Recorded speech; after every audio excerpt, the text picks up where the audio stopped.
Once upon a time, a long time ago, there was a little shepherd boy who was tending to his sheep in a pasture next to a forest full of wolves, thieves, and other scary creatures. Now, before he was left to his task, the villagers nearby told him that if he was to see a wolf, he was to cry out "wolf," and the entire village would rush over to help him protect his sheep.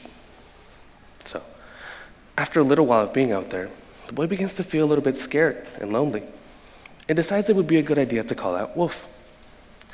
Soon after, the entire village rushes over to see how they could help, and to their surprise, they see that there's no wolf.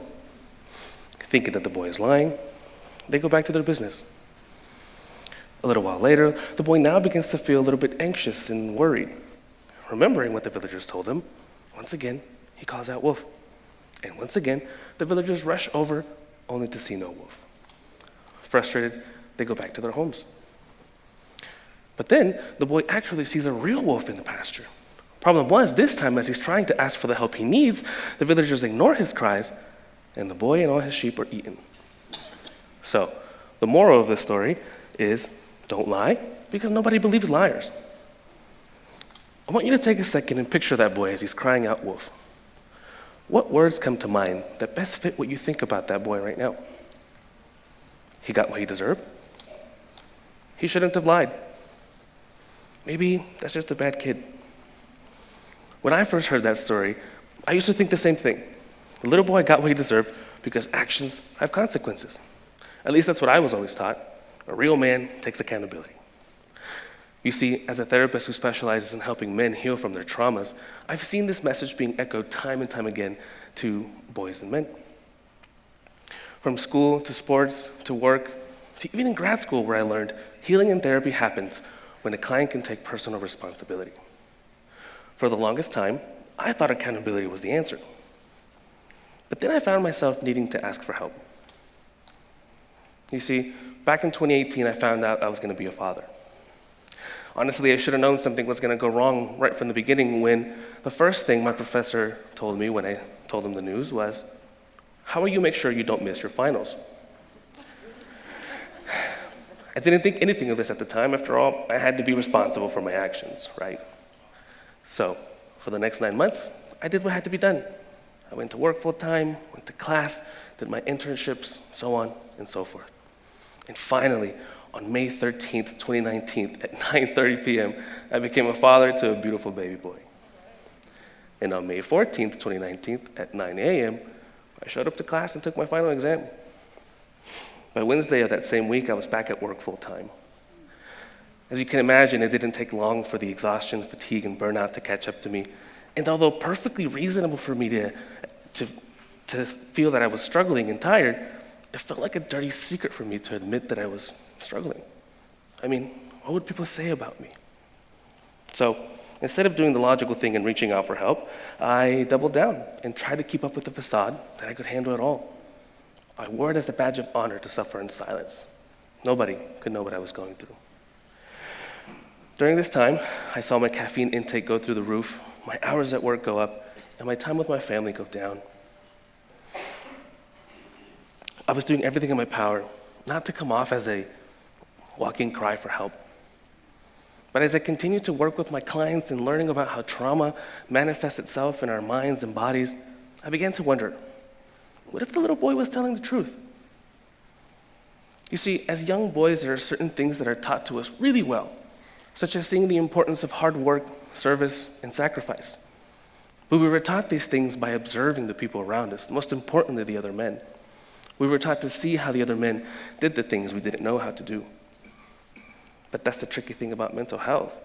You can't see anxiety, fear, or loneliness. You can only feel it. And learning to feel your feelings takes time and a healthy example. Emotional intelligence, after all, has to be modeled and learned. And well, when it came to my relationship with my emotions, let's just say things were a little bit complicated. Because as good as our brains are at learning new things, our brains are exceptionally well at keeping us alive. So when something isn't taught to us, our default is to do things that are effective and rewarding. And for a man who's learning to deal with his emotions on his own, the most effective and rewarding coping skills are aggression, avoidance, and suppression. So, as my mental health deteriorated slowly, I found myself struggling to focus and complete my work. My body was in pain all the time, and I was irritable and short-tempered with everything and everyone around me. The one thing I forgot about your emotions is that whether you deal with them or not, one way or another, they're going to come out, right? Or, as one of my old supervisors would put it, the body expresses what the mind suppresses. I thought I was dealing with my emotions with accountability, but in reality, I was pushing everything down, running for myself, and trying to take control of something inside me I could feel, but couldn't explain. Stop lying, I tell myself. Nothing is wrong with you. No one is coming to save you.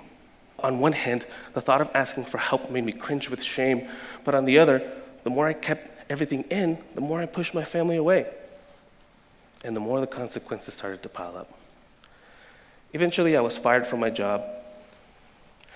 I lost my apartment, and my relationship had come to an end. At my lowest, I couldn't understand how I could be dealing with all of this internal turmoil on my own, like I was supposed to, right? But yet, my surroundings continued to stack on, unknowingly, additional consequences on top of it all. But that's when it hit me. The little boy was telling the truth the entire time. You see, when the boy cried wolf, the villagers believed for a second that there was actually something wrong. But because they couldn't see the danger, they couldn't see what was going on inside, they were unable to understand how to help the boy, and stuck to the conclusion the boy's cries for help were a lie. I realized that throughout my life, I had never learned that taking accountability was good. I had learned that asking for help and making mistakes was bad. Where I thought I was taking ownership of my problems, somewhere along the way, I learned I felt the need to hide my struggles out of fear of what others might think of me as a man. The fear and shame I felt under the guise of being a real man had kept me from asking for help for the people I loved the most. And for the many men who share a similar story as mine, the consequences of dealing with things on your own are as bad as you might expect. So when we take a look at different studies and see that men account for over 2/3 of suicides in the US, or that men are 2 to 3 times more likely than women to overdose from substances, or that over 90% of the jail population is male, it's hard not to question the example that's being passed down to boys and men on how to deal with your emotions. And although we have no control over the passed down traumas from the generations of men before us, our power lies in whether we choose to pass this down to our children or create a better, more sustainable example of what it means to be a man.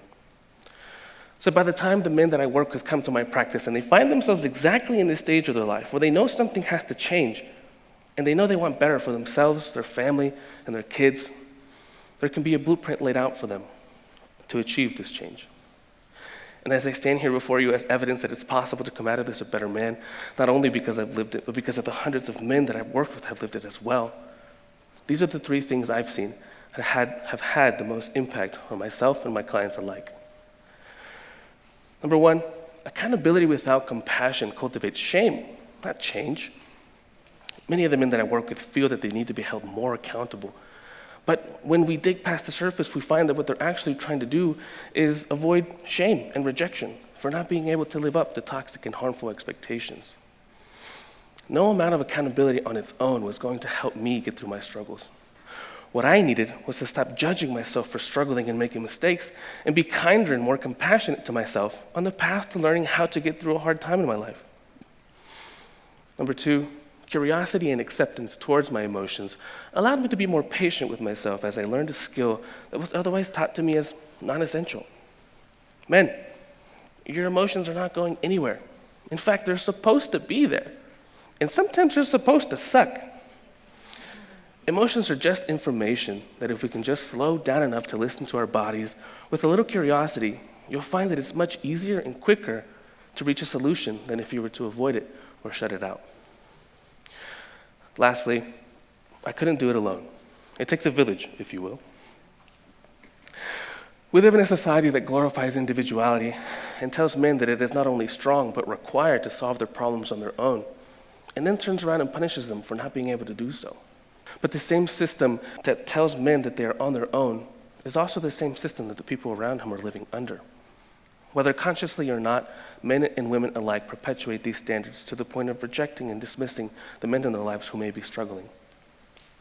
Once I was able to surround myself with people who were compassionate and understanding towards my mistakes, I was able to see and hear the words, "I see you and I believe you," allowing me to let go of my fear of opening up and giving me permission to take accountability without fear or rejection.